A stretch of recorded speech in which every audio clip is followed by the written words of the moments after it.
কি হয়েছে স্যার? কি আর হবে, ওনার হয়ে কেউ ভোট দিয়ে দিয়েছে।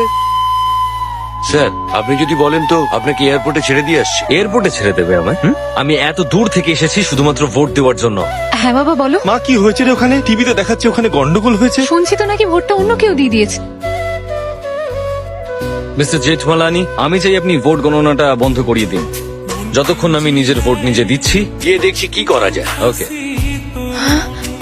এই সহজে ছেড়ে দেবে না। আমার জন্য বোধহয় তোমার বাবাও আটকে আছেন। আমরা গতকাল শুনেছি, কিন্তু ভাবিনি এটা আদালতে তোলা হবে। আপনি ভোট গণনা বন্ধ করার জন্য আবেদন করেছেন। যতক্ষণ না আমি আমার ভোটটা দিতে পারছি অফিসিয়ালি কিছু ডিক্লেয়ার করবেন না। এটা কি সম্ভব? আইনে বলা আছে ভোটার কার্ড সকলেরই থাকা উচিত। আর একটা বিষয় হলো অবৈধভাবে ভোট দেওয়া হয়েছে, যেটা কিন্তু ভুল। তাহলে আপনাকে এটাও দেখতে হবে নির্বাচন কমিশন 12 জনকে বরখাস্ত করেছে। আইন শুধুমাত্র চোরকে শাস্তিই দেয় না, সঙ্গে চুরি যাওয়া জিনিস ফেরতও দিতে হয়। কিন্তু একটা ভোটের জন্য ফলের কি কোনো পরিবর্তন ঘটতে পারে? আমি তো জানি এক একটা ভোটের দাম আছে। আমেরিকাতে হিটলার, জার্মানিতে নাজি পার্টির হেড হয়েছিল একটা ভোটের জন্য, ওয়াশিংটন প্রেসিডেন্ট হয়েছিল একটা ভোটের জন্য। একটা ভোটের অনেক দাম স্যার। আর আমাদের দেশে আমার ভোটটা অন্য কেউ দিয়ে চলে যাচ্ছে।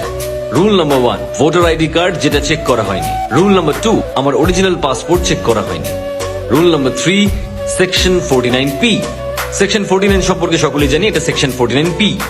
ইন্ডিয়ান ইলেকশন ল 49P তে রয়েছে, যদি কোনো ভোটার জানান যে তার নামে ছাপ্পা ভোট দেওয়া হয়েছে, তাহলে সে ব্যালট ভোটের মাধ্যমে আরো একবার ভোট দেওয়ার অধিকার পায়। এরকম কি কোনো আইন আছে? হ্যাঁ, উনি সত্যি বলছেন, এরকম আইন আছে। সেকশন 49P আপনারা সেলফোন বা গুগলে চেক করতে পারেন। যদি 49P বলে কিছু থেকেই থাকে তাহলে তার প্রতিবাদ হয়নি কেন? এগুলো নিয়ে কোনো চর্চাই হয় না মাই লর্ড।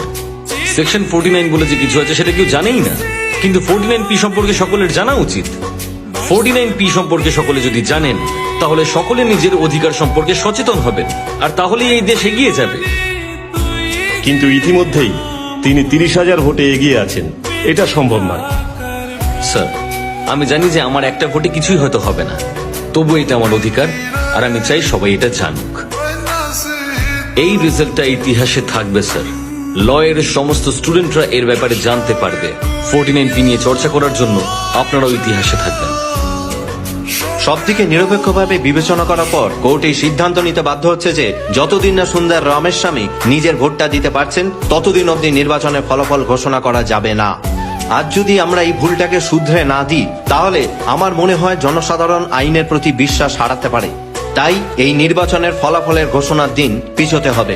সুন্দর রামেস্বামী ব্যালট ভোটের মাধ্যমে ভোট দেওয়ার পর তবেই গণনা শুরু হবে।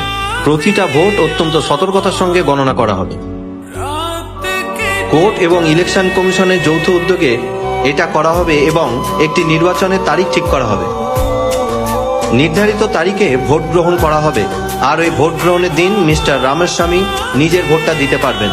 আর ভবিষ্যতে এমনটা যেন না হয়, সেদিকে ইলেকশন কমিশনকে অবশ্যই সতর্ক দৃষ্টি রাখতে হবে।